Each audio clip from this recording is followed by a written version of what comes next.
All right, welcome back. It's been a while since I made a video, and we've had some at least one set come out, the Commander set. I think there have been two, perhaps, as quite a bit of time has passed. But the Commander one is the most important one, I think, because it's had the biggest impact on the format from what I can see. There's a couple different things going on here. And unfortunately, Breya cannot capitalize on the most important card from the format. Not too well, anyhow, which is this Jeweled Lotus here. Jeweled Lotus is a card that I hope gets banned, to be quite honest, because it makes for some very uninteractive games at times, in which an opponent or you will just cheat out something totally unfair early on, and I'll get into examples of what that might be in a moment. But basically, there are commanders who are so good that early on, if they hit, the game ends, and Jeweled Lotus facilitates that, and I don't particularly enjoy it. It's a little bit different to me, the Jeweled Lotus is, than the, for example, Mana Crypt and Soul Ring, because Crypt and Soul Ring, while they can certainly power out a commander, they can also power out the answers to a commander. So they're both the problem and the solution. Jeweled Lotus is just a problem with no solution at all. It doesn't, like, if you use a Jeweled Lotus to cheat out something gigantic, and I have a Jeweled Lotus, and I try to use it, I can't use it to, like, play Wrath of God or something. And that, to me, is the problem. This card would actually be more fair, in my view, if it were Black Lotus than it is as a Jeweled Lotus. It's also pretty weak in Breya. You can pay for one of the four colors and two of the commander tax. So on the second casting of Breya, Jeweled Lotus is quite good. But it's the first casting that really tends to make this card busted. And Breya doesn't really have, there's no particular way that you can take advantage of that for the most part. So I actually don't run it in here. What I do run, however, from Commander is this card, which I have seen create quite a few concessions on the spot. This card is super brutal card, which is this Opposition Agent, a human for the Cabinet of Souls in Breya. This thing flashes into play, and then if your opponent searches their library, you actually make the decisions for them, and whatever cards they find, they actually they get exiled, and you can play those cards using mana of any color for as long as they're exiled. So functionally, what this does is it's an instant speed Vindicate for fetch lands most of the time that also takes control of the land. And if you have seen how many games Dack Fayden has ended just by stealing somebody's Signet, and you can imagine Opposition Agent is just an instant speed way to do the same thing, and it's pretty messed up. But it can also be a counterspell for Demonic Tutor that takes control of the Demonic Tutor and probably wins the game on the spot, and that's pretty messed up. The other thing that Opposition Agent can do, the most egregious and hilarious, is if you're playing against goblins. So if they play, I believe it's Goblin Recruiter, which is the 2-mana goblin that lets them search their library and put as many goblins as they want on top of their library. If they play that card, and you flash an Opposition Agent, you can then go through their deck and search for every goblin. And because you control your opponent while they're searching, and anything that they find gets exiled, you can actually exile every single goblin from your opponent's deck and play them if you choose to. But once you've exiled every goblin from your opponent's goblin deck, you win the game on the spot. So Opposition Agent, super ridiculous card. And because it's ridiculous, it actually demands an answer, in my view. So I've had to adjust the deck a little bit to have more answers to not only play Opposition Agent, but to have more answers to it. In past videos, I was using, I can't remember what his name was, the flyer that gains control of it. Yeah, there it is, Thieving Skydiver. So I was using Thieving Skydiver from Zendikar Rising to, as a 2-drop that, well, a 3-drop because X can't be 0, to steal Soul Rings and such, like as a redundant Dack Fayden effect. It's quite good. In here, in Breya, it's not as good as it is in other decks, and so I'll cover that. But it's still quite good. Not a human, but it is a rogue. I suppose if you were to run both, you could name rogue and cover the bases with the Cavern of Souls. But what matters here is that, so I was using this in the disenchant slot at 2 as an additional disenchant that with upside, technically 3, I suppose. And the upside for Breya was that you could Skull Clamp it to draw cards, or you could put a Jitte on it or a Sword of Feast and Famine in order to get through, because it flies, right? But that upside is not super significant in Breya. Neither one of the upsides are actually super significant in Breya. So, of course, controlling an artifact is powerful. The Dark Fading effect on a Soul Ring is probably a game winner. In fact, I think I had a video where I won a game exactly like that. But the thing is, this deck is chock full of artifact and enchantment removal. So artifact kill is not so much a premium for Breya as it is in other decks. It's not as difficult to come by. And because it's not as difficult to come by, the value of it is less, because the value is relative to the ability that you have to do it. So Concentrate, for example, blue 2 sorcery, draw 3 cards, is actually a limited bomb, because there aren't a lot of compact card drawing spells, but it's not even a card we consider playing in Breya, because there's a lot more effective and efficient, low cost, instant speed, things like that. But more importantly, we just have a ton of card draw. A better example might be that there are many cards actually that draw cards that we're not using in Breya. And the reason that we don't use them is because of the access to Necropotence.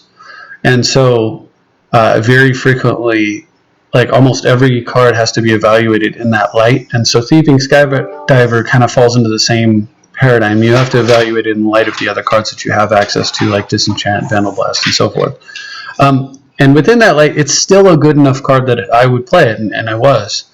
However, it's also cuttable, because it's not quite as serious here. Now, contrast that to Thieving Skydiver in Edric, where the flyer actually connects and draws cards for you, which is very important, and where blue-green doesn't have Disenchant and Vandal Blast and the Ready and Dark Fade and so forth.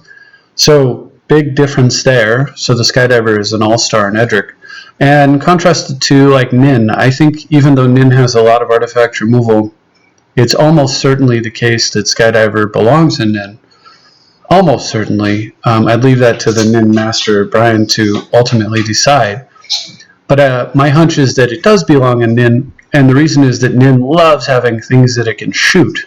And so being able to control an artifact to get more mana to fuel a bigger Nin and have a target at the same time is exactly where Nin wants to be. So I think it belongs more in those decks.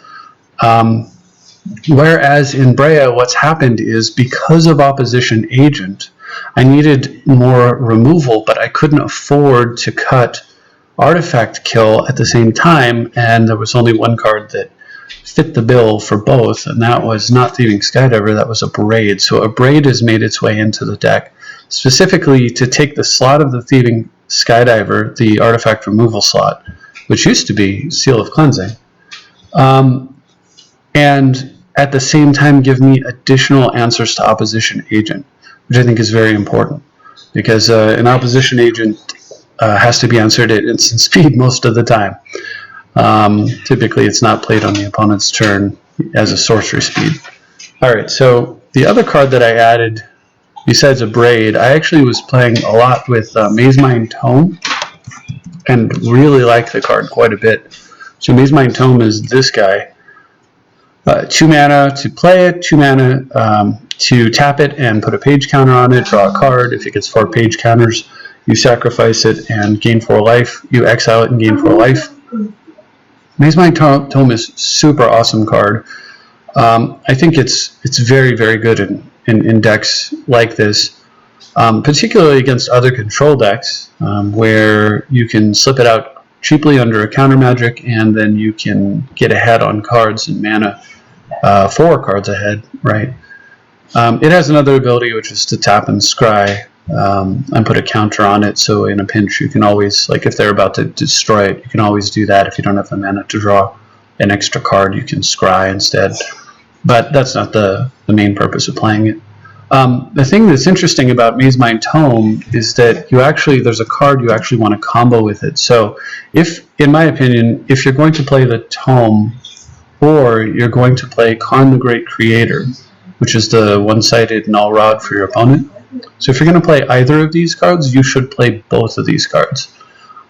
Because what that does is, whenever the Tome finally exiles itself, Karn -2s and grabs the Mazemind Tome, puts it right back in your hand, and you have infinite Mazemind Tomes going on, which means unlimited card drawing and life gain too.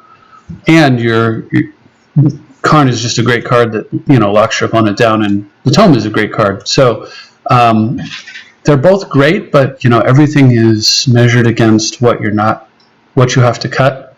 Like a card is not, you don't decide to put a card in your deck independent of what other cards you could be putting in your deck. So everything has to be evaluated as, yeah, this card's good, but what am I not using instead? So I'm currently not using Tome or Karn, but if I were to use either one, I would highly recommend using both together. I'm going to actually remove those though, because they are not currently in the deck. And I regret the fact that they're not. I really wish they were. Like, I want this to be Tome, and I want this, which is what the Karn slot is, Fire Ice, to be Karn, actually. I would like that very much. But the problem is, I really feel Opposition Agent's such a threat that I wanted yet another way to remove the card at instant speed. And I wanted it to be a card that I didn't regret playing against control decks. I won't regret playing a Breya against control because I can kill artifact mana. And I won't regret playing Fire Ice against control because I can use Ice to tap down lands and try to push a spell through. Or you can do, you know, there's always the, you know, you go land, they go land, mana vault, and you go land, ice your vault, and it's like disenchanting it and drawing a card almost. And dealing damage to your opponent, I suppose. So Ice is a super good card, and Fire, of course, is a very powerful card against aggro. So good against control, good against aggro, that's the kind of card I'm looking for when I have a particular threat that I'm concerned about. And Breya and Fire Ice both fit the bill. Another option might be Kolaghan's Command, although I wanted 2 or 1 mana answers for Opposition Agent because typically, because the concern is I'm going second and I play my third land and I sacrifice it to my fetch, and then my opponent, who's gone first, has 3 lands in play and flashes out the Opposition Agent. And until that fetch resolves, I've got 2 mana. So I needed like a 2-drop answer for this guy, besides counter spells. You know, I just wanted extra. So that was the thinking on why I'm not using like Kolaghan's Command or something that costs 3 mana, like Anguished Unmaking or something to solve the problem. So those are the changes to Breya. I fiddled around with the mana base a little bit and kind of ended up settling back on the original sort of default 29 that Breya tends to run. One card that I really would like in here is the blue, red, white Triome land. I forget which Triome it is. It is it Savai? No, it's Ragran Triome, this guy. So I'd very much like to play this card. It's a perfect early fetch target. I'd like to play it as a 30th land, or, you know, because I can cycle it off.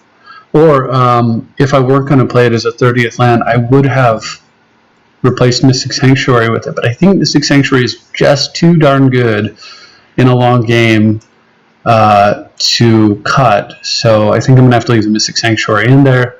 And I don't see how to fit that 30th land in. All the cards in here feel so important. So for now, I'm going to leave it out. And so that is kind of what has been going on with the Breya deck. And then I'll run you through some games. You can kind of see how it's been working. And then the other thing I wanted to talk about is the Jeweled Lotus a little bit further, because I really think this card is not just busted, but it's a card that you kind of like really want to take advantage of if you can. So I was talking to Brian about, Brian Weissman about which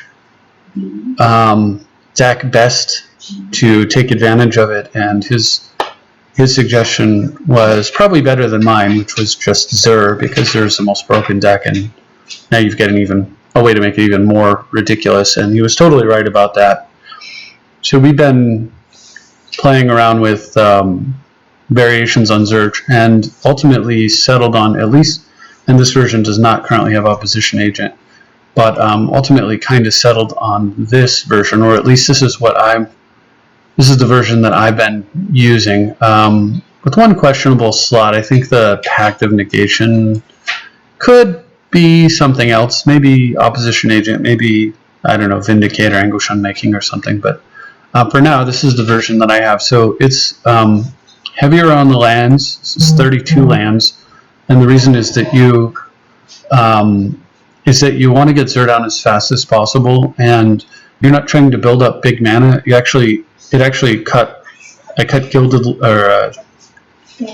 Lotus and Thran Dynamo to actually run extra lands, and I cut the 3-drop artifacts to run even more land plus Chrome Mox. The idea here is that I have Pact of Negation in here. The more I think about it, the more I feel like I actually want this card. So you really just want to get, I'm gonna take this out actually. I really just want to get Zur into play as fast as I can, right? And Amulet lets me do it, so we'll put more jeweled cards. So Lotus, Amulet. The thing about this deck is that you can actually get turn 1 and turn 2 Zurs super easy, depending on how you draw. Turn 2 is very, very typical, and just utterly busted. If your opponent doesn't kill Zur right away, as soon as you attack, you basically win the game, because you go get Necropotence, you over Necro. It's a combo deck. The combo is Helm of Obedience plus Rest in Peace. Zur actually will fetch the Rest in Peace, and what happens is you activate the Helm for 1 mana. Your opponent mills 1 card and then repeats the process until a creature card or 1 card, or X, which would be 1 in this case, has been put into their graveyard. But because Rest in Peace prevents cards from going to their graveyard, that 1 card will not go to their graveyard, so that means the process repeats.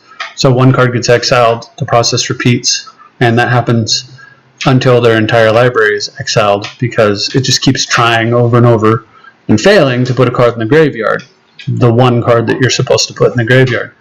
And since it can't do it, it has to repeat it due to the wording on Helms. So that's the 2-card combo that you're putting together. But really, it's just a 1-card combo. You attack with Zur, you put Necropotence into play. Occasionally, like, you get a Necro Thought Vessel, or you get something like Necro Reliquary Tower. Then you just draw your old deck and win on the next turn. Other times, you don't get the ability to stack your hand, but you just draw a bunch of cards and you set everything up so that you're going to win.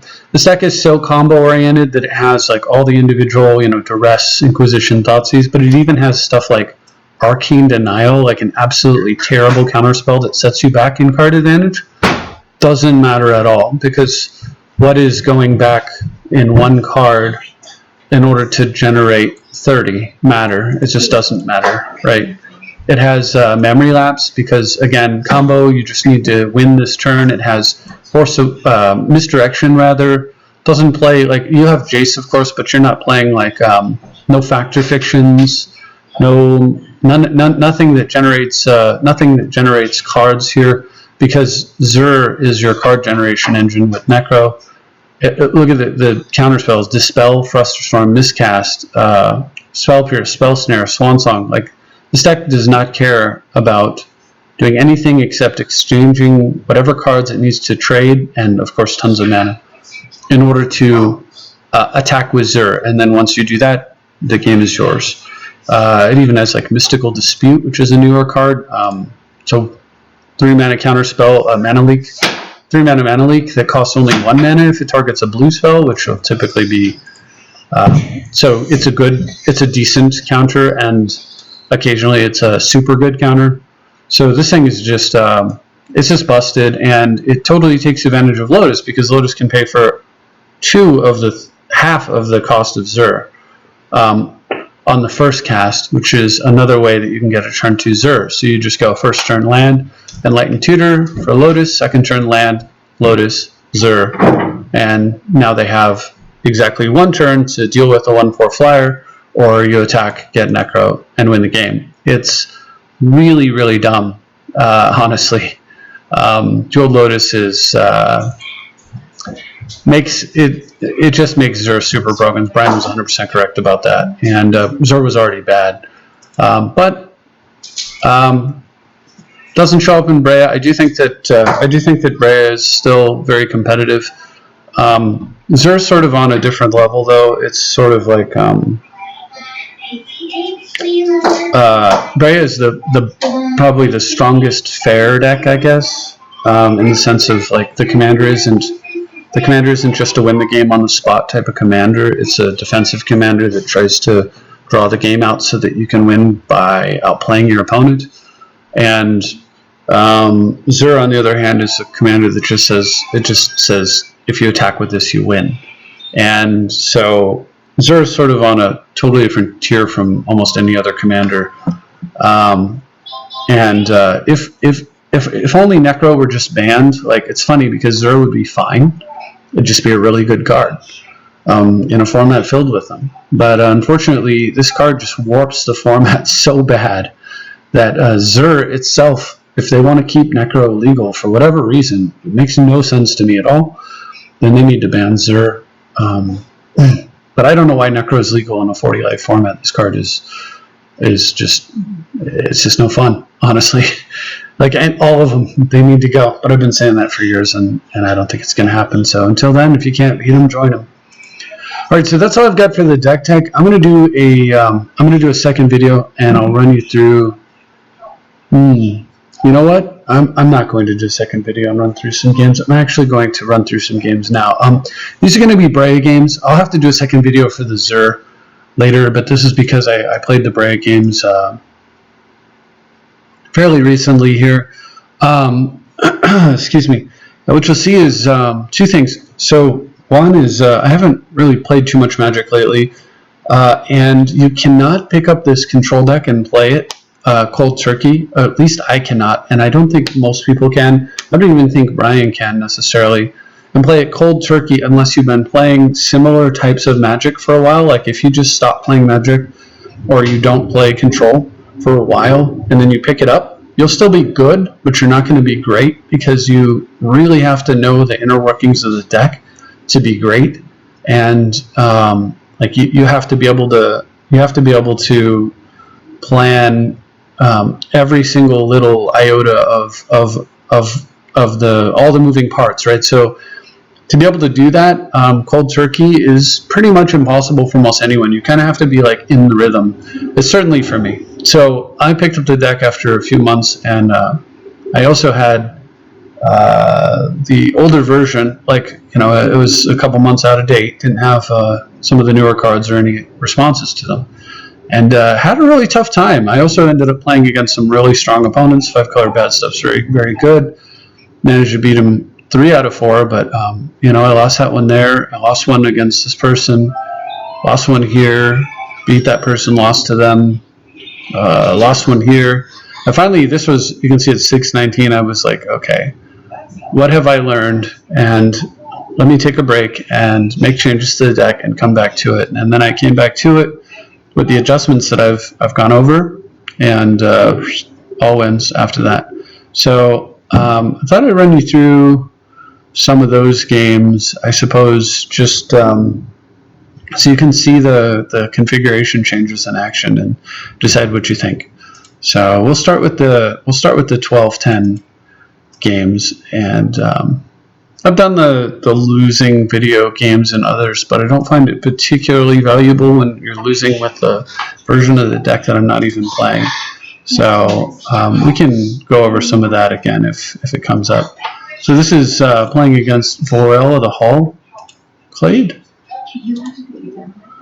And I want to go first with the first turn Elf into a second turn Gyre Engineer, so that I have a Force of Will but no way to really take advantage of it. So my opponent is just puking out tons of mana, grows his creatures, and I've got to catch up fast. So the easiest way to do that, thankfully I have Expedition Map, so I can actually go get Workshop and get back into this game and take the Gyre Engineer, which taps for 2 mana. That's a neat creature. I don't think I'd seen that before. But definitely like it better on my side of the board. So opponent runs out this gigantic, I don't know, Hydra Broodmaster. So I'm going to go ahead and just play Coalition Relic here, and as you can see, I'm still struggling because I don't have a blue card. Like I had Teferi, but I don't want to force a will with that.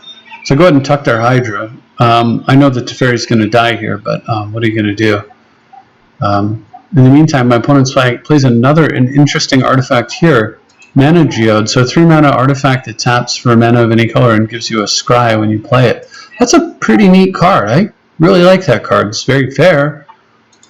3 mana is a lot, but it's certainly interesting. Anyway, so my opponent does, of course, attack and kill Teferi. So now we gotta, but it bought me some time, and so now I can get into this game a little bit better. So I'm going to top, and I find a Demonic Tutor, and that's going to change everything, of course.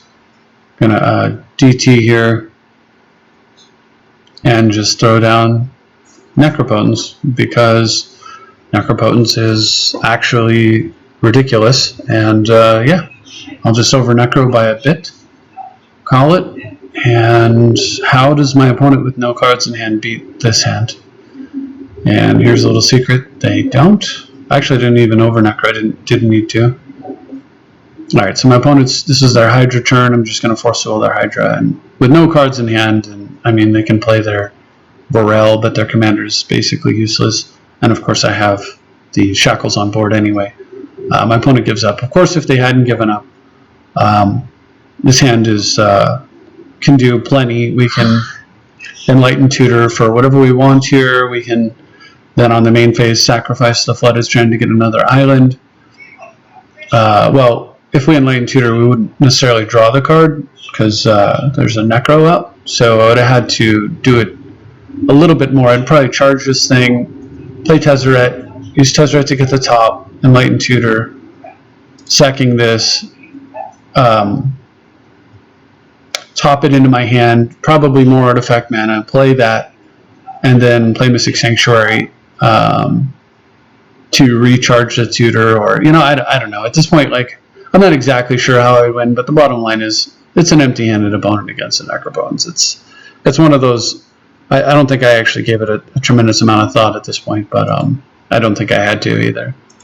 The correct answer right there might have been just a Necro for like 10 or something, and then just craft the perfect hand. That's probably correct, actually. Anyway, so moving on, playing against Forever Sleep here. My opponent's playing Krenko, and I have a good fast hand, which is good because Krenko is mainly a threat if they have a fast hand. So without a fast hand, the card's just not super good at all. Yeah, my hand just keeps getting better and better. I'm going to sit on the Vault because I'd rather charge a Relic and do Relic type things, and opponent Strip Mines my Cavern of Souls. Interesting choice instead of my Tundra. I guess I kind of see it, but I don't know. Anyway, I top deck. Yeah, I'm just running out Mana Vault there, and I'm going to go ahead and not play the Jace. I'm going to play the Necro, and yeah, opponent says good game, you can't catch up, and of course not. Like one land against, what is that? 5, 6, 7, 8 mana and a Necropotence. It's not. It's not going to work. So he jumps back into a second game with me to see if that was a fluke or what, or just you know, give another shot at it. And I have a much more sane hand. Again, my opponent's playing Krenko. I did win the die roll this time, so I get to go first, which is a big deal. First turn top. My opponent runs out a key, which could be good down the road. I've got Opposition Agent in my hand. That's real nice. I'm gonna go ahead and just spin up a bunch of mana, because if my opponent does have mana to go with that key, I'm gonna want enough mana in play to deal with it. And this also lets me play my commander next turn if I need to, and use it. So like if my opponent like jammed out a Krenko really fast. Instead, I'm just going to put a Factor Fiction on top of my deck and draw and pass. I could use Opposition Agent as a form of removal here. Look, my opponent's got a Red Elemental Blast on top and a Cavern of Souls in play. So this seems like it should be a pretty good. And my opponent, I don't know what happened there, but he makes like a weird pile, and yeah, I just get to kill his creature. So my opponent's next draw is going to be Red Elemental Blast, because that creature lets him play goblins off the top. I strip my opponent's Cavern of Souls, play Ponder, and my opponent gives up. I was like, please play a Goblin Recruiter. That would be the greatest thing ever. Because this would have been the game where if they play Goblin Recruiter, I just slam Opposition Agent and exile their entire library. But it doesn't happen. We don't get to, the game doesn't get to go that long. With being deeply behind, my opponent goes ahead and packs it in. So next game was against Koaru. And you can see Fire Ice was actually quite nice right there. I take a mulligan on the first hand. I wasn't super thrilled with it. I'm playing against Kess, so I was looking at the first hand like, this is a little sketchy. My opponent leads with City of Brass, though, and that's usually a sign of a weak land base, so I strip mine that on the first turn because I've got enough mana to where I can afford to do this. And turn 2, I get Expedition Map. My opponent plays a Mox Opal and misses a land drop. This is big. So because I have access to Mana Leak, I go ahead and play the Urborg here as opposed to the Ancient Tomb, and map into a Wasteland. And then I decide, pretty safe to tap out here, because if I tap out here, I can actually use the Talisman to Tithe, and then get my commander down with Fierce Guardianship in my hand. So as much as I might like to, but my opponent Flusterstorms the Tithe, which is a really interesting choice. So that changes that, but it opens the door for, oh boy, hold on. I was going to Vindicate him, but I top deck Sweens Reclamation, so I get to go land, Sweens pack the strip my opponent, and still sit on a Mana Leak. And then much, much worse for my opponent is the next turn when I flash back the Sweens. Getting strip mine and Wasteland is so gross. Oh my gosh, that card. What are you going to do here? Alright, Cavern of Souls comes down, so now I can actually play an Uncounterable Spellseeker, which I am going to do so that I can go get Mind Twist, so we can put this baby to bed here. And my opponent, with the handwriting on the wall, unable to play anything, gives in the face of, I believe that was 1, 2, 3, 4, 5. 5 strip mines was, I guess, roughly 2 too many. It took 3 to win that game, and I had 2 in reserve, but the Mind Twist certainly was going to be the death knell. So we just pack it in and move on to the next game. I said that I expected that the City of Brass meant weak mana, and my opponent agreed that I had a good read on it. So move into game 2. And my opponent's going first this time, still running Kess, has to mulligan, but I have a very kind of clunky start with the Sanctuary here. I lead off this way because I'd like to use Brainstorm in conjunction with the fetch land, so I could Imperial Seal here, and I was thinking about it, but I can also, I have Fire Ice up, and I'm just not sure exactly what I want to do yet. Because I don't really want to, I decide to Brainstorm at the end of my opponent's turn because there are some cards I don't want in my hand. And the thing is, in this situation, I'm going to pause for a second. I didn't really want, what I didn't want to do was play into a counterspell. This screams counter magic. So like tutoring for a card that is really good is like basically going down a card in order to give them the perfect counterspell target. I just didn't feel that was particularly wise. And then here, my concern was actually, I'm quite worried about Opposition Agent. The problem is I do have Fire Ice, but I don't have red, so if I sack this for red, Opposition Agent can break my back. And you have to constantly be aware of this card now. So I'm kind of just trying to decide whether or not I should. And I decide to go for it, and luckily it pays off, and I tithe, and I'm okay. I could have iced his Watery Grave, I suppose, but I felt like I really wanted to save the Fire Ice for a turn that's more critical when my opponent taps down, leaving like 2 blue up, and I could try to push a spell through. Here my opponent goes for High Tide, so I'm going to ice their land in response, and look what I find. So I ice their land in response to the High Tide because if I don't, it makes them tap the land for mana, but if I don't do that, then the land won't. If I don't do that, then when the land's tapped, it'll produce an additional blue. And actually, last turn when I Imperial Sealed, I actually decided to put Oppo Agent on my top of my deck, and the reason I decided to do that was because I wasn't sure if my opponent was combo or not, and so when my opponent goes for High Tide, because I didn't know what kind of Kess deck I was facing, but it certainly didn't seem to be land destruction. So when my opponent goes High Tide here, I ice to get the opposition agent in my hand, which can play off the airboard. I've got 2 floating.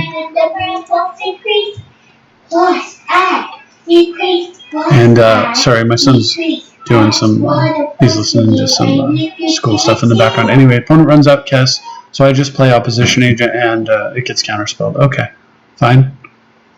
But that counterspell means I can now just play the ready, kill their Kess, and get even more mana into play.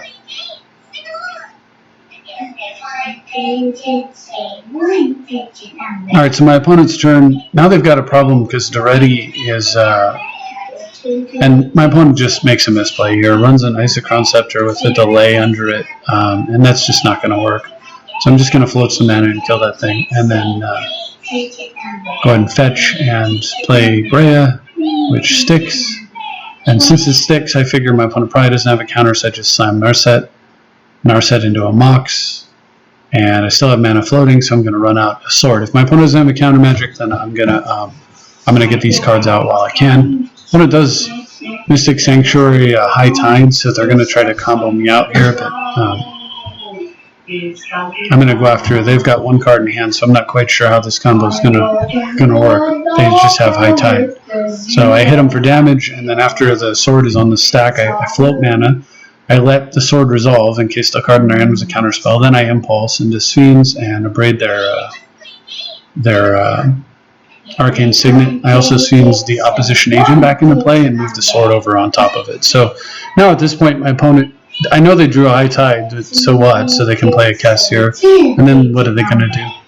Consult from the graveyard. Okay, so they consult and they name Toxic Deluge and they deluge the board, right? Which is fine because I moved the Sphenes. They've got to actually deluge for 4 anyway. So, but I had Sphenes going, right? So I just get to replay it, and I get. So I made a weird play when my opponent deluged. I actually used Breya's ability to kill my own Narset. So the reason I did that was because on this turn I could Sphenes opposition agent and Narset back into play, and then use Narset to get a card in my hand. And the card I find is Mana Leak. So it's actually like it was a tech play. No. So now I'm sitting on a Mana Leak. Now I can move a sword over to the agent, fabricate myself clamp for cards, attack, get all my mana back, make another clamp target, clamp for cards, Spellseeker into a mana drain, clamp it for cards, and pass for the turn. And at this point, the game's over, right? So immediately, like, we went from both of us having no cards in hand, but I just had a Sphenes in the graveyard, to me getting opposition agent, Narset, a counterspell in hand, to a full hand over the course of 2 turns, right? And pretty cool, and I kind of enjoyed like the finals of that, and also super nasty if you think about it. Like, let's say my opponent top decked card draw like Brainstorm or Jace. Narset's got them locked down. Let's say they drew Demonic Tutor. Well, opposition agent has them locked down. It's if they drew Bolt or something, it doesn't kill agent. It would kill Narset. Of course, I have the counter, but the point is, from this point in the game, my opponent is severely locked down. There's like, if they draw like maybe a creature, I don't know, Frost Titan or something, they can play it, and I guess the ready would kill it. So like, no artifacts, no enchantments, no searching, and no card drawing. But other than that, anything that my opponent draws, like, they have to just stone cold draw removal of some sort, Rift or something, in order to get back into this game. But yeah, as soon as I drew all those cards, it certainly wasn't going to happen. Alright, so Corky Plunger, and of course I showed my opponent the mana drain that was going to counter whatever relevant spell they might have resolved. Otherwise, Crazy mulligan. I actually mulliganed this. I actually drew 7 lands, so I go ahead and mulligan and see the agent showing up for me again, which is pretty cool. So I'm going to go ahead and tutor here. And this Quirky Plunger is playing Omnath, Locus of Creation. It says, trying out a new build, kept one lander, please don't bolt my bird. And I said, always bolt the bird, lol. Always B2B. But I don't do it. I just pass with counter magic up, and then at the end of my opponent's turn, I fetch and take out their lantern, because that looks pretty important for them right now. Draw Crucible, so I'm going to go for it. I think they would have tried to counter if they could have, so it sticks, and I still have counter magic up. Opponent then goes for Harrow, and I just can't resist. Countering a Harrow means they lose the land that they sacrificed as well, so going to pinch their mana even further. And I was so sad when they went for Harrow, because I had 2 mana up for Counterspell and not 3 up for Opposition Agent, which would have been delightful, right? Because imagine if I had 3 mana up, if I hadn't played Crucible, and they Harrowed, I Opposition Agent, and then go find 2 of their lands and I get to play them. Like, it's insane, right? Anyway, it turns out I didn't need it. My opponent just gives up here, which I felt was a little premature maybe, but on the other hand, maybe not. Because he's looking at, like, right, if my opponent plays Omnath, and then on my turn, they can see that I'm going to play Polluted Delta, Breya, and kill the Omnath immediately. So, not so great. And if they do nothing, I still have that play to pick off their mana source. So it's pretty bad for them, and of course what they don't know is that it's worse than that because of Stoneforge's ability to get Jite and just kill both of these, or I could maybe look into a Fire Ice. But you can see now that a Braid and Fire Ice have all been quite good in these games, and so I've been pretty happy with having them. They're just efficient answers to early game to help get you into the late game. So Spheel MTG is playing Thrasios and Timna. I get to go first at least, so I get a first turn map here, which is beautiful. I don't know if you see it. Now's the time. This is almost your last chance to figure out what the plan is for the next turn. So I looked at my opening hand and I had a plan for turn 3. And that plan is not being interrupted, so we're going to go for it. It is to, hopefully you figured it out by now, Expedition Map for Ancient Tomb, so that we can go Jace. Of course, drawing Force of Negation wasn't in the plan, but I'm quite happy to do it. And because I do it, I'm going to go ahead and I'm not going to bounce the elves. I'm just going to draw some cards. My opponent goes for Kadama's Reach, and I am going to force that with a Fact or Fiction because I have a Jace running. I'm already in great shape. And then look at this. I get to, once again, a Braid, an Elf, and Stoneforge for a Umezo's Jite, and my opponent just gives up here. I suppose I didn't actually have to get Jite. I probably would have got, actually I don't think I would have got Jite. I would have got Sword of Feast and Famine, because then I can get into my opponent's hand and start, and also start spending my mana more aggressively with the card drawing that Jace is providing. But my opponent scoops it up, and we go on to Dapper Bandit. And Dapper Bandits playing Olivia Voldaren. So, and leads off with a Witch's Cauldron, a card I hadn't seen. It's from M21. It's actually pretty neat. It's like a skull clamp in a way. But I'm not going to braid it because I have better things to do with my time. Once again, I'm going to Expedition Map off an Underground Volcanic combo. Only this time I'm going to go get Strip Mine and chill. Alright, so nothing from my opponent.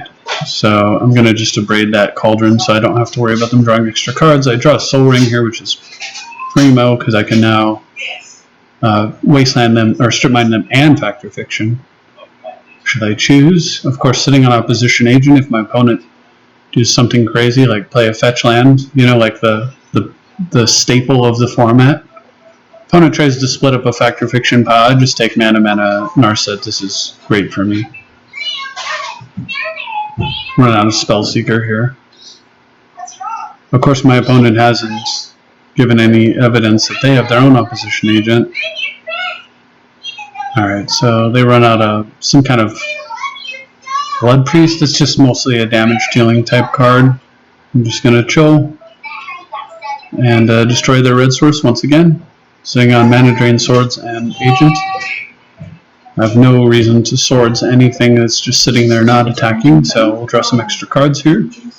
Some more mana down. It's just getting more and more ridiculous here. I put Swords to Plowshares back. Maybe I should have put Muddle back, actually, and held the Swords, but as it turns out, I end up having to counterspell a creature because I didn't put the sword. I didn't leave the sword in my hand, so that was possibly a mistake. A mistake I repeat here. But at this point, I'm getting so far ahead that I don't think it matters, and neither does my opponent. The mana suppression, just a couple of lands, 2 of 5, right? But if you look, I've got exactly 6. It's actually, we almost drew the same number of lands. It's just that I was able to, I drew 1 extra land, killed 2 extra, which put me 3 ahead, and then these 2 artifacts put me, 5 ahead, so 8 total, and it's just too much. Alright, so Ty the First is my next opponent, and concedes right away. Ty was the first player to concede in that match, so I get the win on that. So I end up playing Zayderface next. And Zayderface is running what? Let's take a look. How about if I hit the right button? Derevi. So this is usually, and going first too, this is usually pretty tough and runs out of turn 1 Serra Ascendant. So this just went from usually pretty tough to absolutely problematic. A Braid, as good as it is not going to deal with Serra Ascendant. It will. So I end up tutoring for, I'm going to back up. So I do run out Soul Ring, but then I end up fabricating for a Mox so that I can play a land. Mox away the Sanctuary and Abrade the Bird. So I go up 2 mana and my opponent goes down 1. And I feel that was pretty important because the only chance I have, if I can't beat the board, I have to get ahead on other resources and just use my health to tank for me, basically. Fortunately, my opponent ends up missing a land drop here, and I go for a Teferi. Opponent Eladmir calls in response and gets a Collector Oof. I kind of would have been nice if I would have Mind Twisted first, but I guess I was a little concerned about taking the 6. So anyway, my opponent's Oof's in play now, and I draw off a Teferi, and look what I find. This Abrade addition to the deck has just been money the entire time. Snapcaster Abrade, Oof, gone, artifacts back on board, and we are in the game.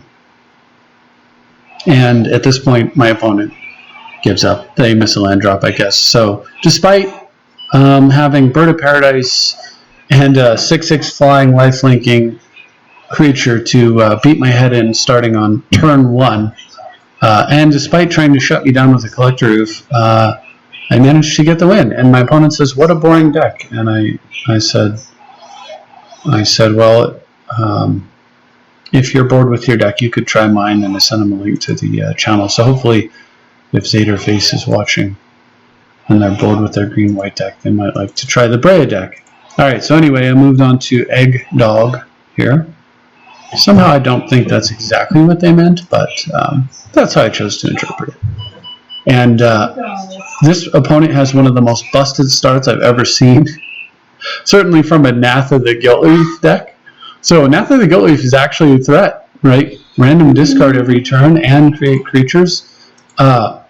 But not as much of a threat as this. Look at this. First turn, Sylvan Library, multiple mana sources, and look how terrible my draw is.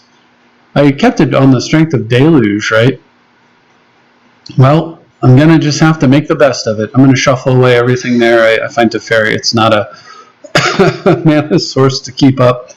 My opponent's going to start Sylvan Library and does know that they need to be paying life, so they've now got the green Necropotence running. And look at this, Fire Ice, paying dividends. Both cards just being so good for me. Boom, boom. So I actually set my opponent back 2 mana sources, so the 8 life that they paid for those 2 cards. Fire Ice just killed them both. Fantastic. Alright, so my opponent's able to, actually misses, well, plays a Dryad Arbor. But I actually now have time with that Talisman and a target. Of course, I want the Signet because, it's a Signet, it's much better. But I get to steal something with deck. Now, the Arbor, unfortunately, is going to kill the deck Faden here, but Look at, I'm actually almost caught up to my opponent on mana, despite that insane start. So now they've got Nath of the Gilt Leaf, and because my opponent decided that they wanted to play Nath, and I do understand why, they actually don't attack Dak Faden there. And I'm going to try to prevent them from getting a chance, of course, with the Deluge. So I use Dak first. They're going to make some warriors, because whenever I discard, they make some warriors. But then I'm just going to clean them up with Deluge. So I did it. I could have done it after killing everything, and then you wouldn't get the warriors anyway. But if I do that, I wanted to look at all of the cards and make the best decision possible. So opponent makes a big boo-boo here. Plays Llanowar Elf and then Assassin's Trophy, leaving exactly 2 mana untapped instead of 3. So they don't get to trophy the deck. My opponent's paid another 8 life. Look at their life totals now. It's 7. This Mana Vault's ticking away, and the Sylvan Library, they're taking 9 per turn to draw 3 cards. They're Ancestral Recalling every turn. But I'm keeping up with them because, you know, Deluge killed multiple permanents, Fire Ice killed multiple permanents, Dak Faden stealing a permanent is almost like it's a 2-for-1. So, and now they don't get to kill Dak Faden because they led with the Elf, and I get to steal yet another mana source. So I'm actually ahead now against the person who's drawn 3 cards per turn for like almost this whole game. And I actually play Teferi and plus it, and then Merchant Scroll so that I can go get a mana train. So Dak Faden's gone. I had to use him to take their last mana source. But my opponent is just now down to 2 life. Plays a Squirrel Nest, plays Diabolic Intent. I'm going to let all that stuff happen because I've got the kill in hand. Once again, changes to the deck coming in handy. Quite handy, actually. And here we go, Snapcaster. To think about the correct way to do it.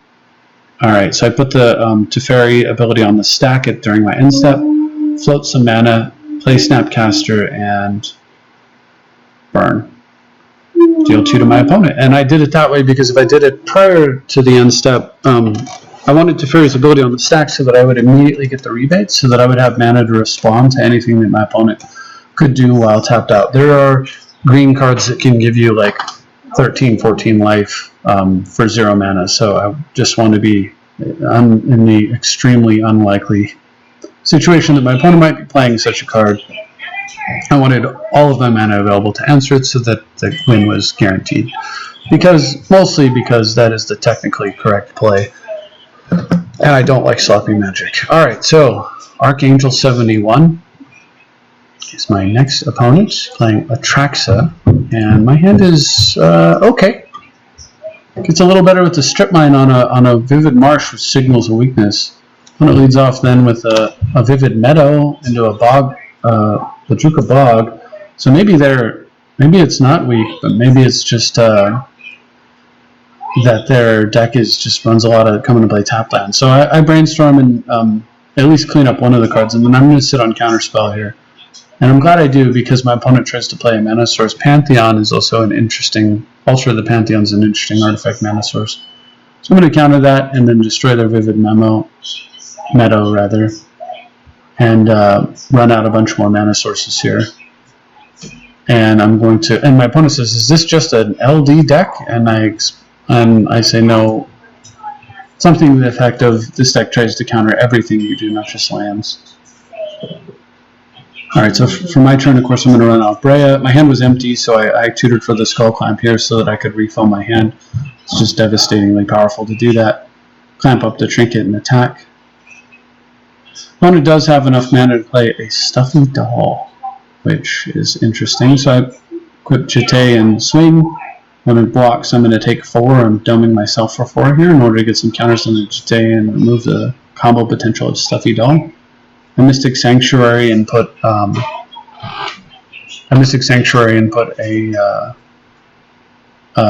Counterspell back on my deck, and then clamp. And then I had the clamped Trinket Mage. I used the last counter on Jete to shoot it and draw the counter immediately back into my hand.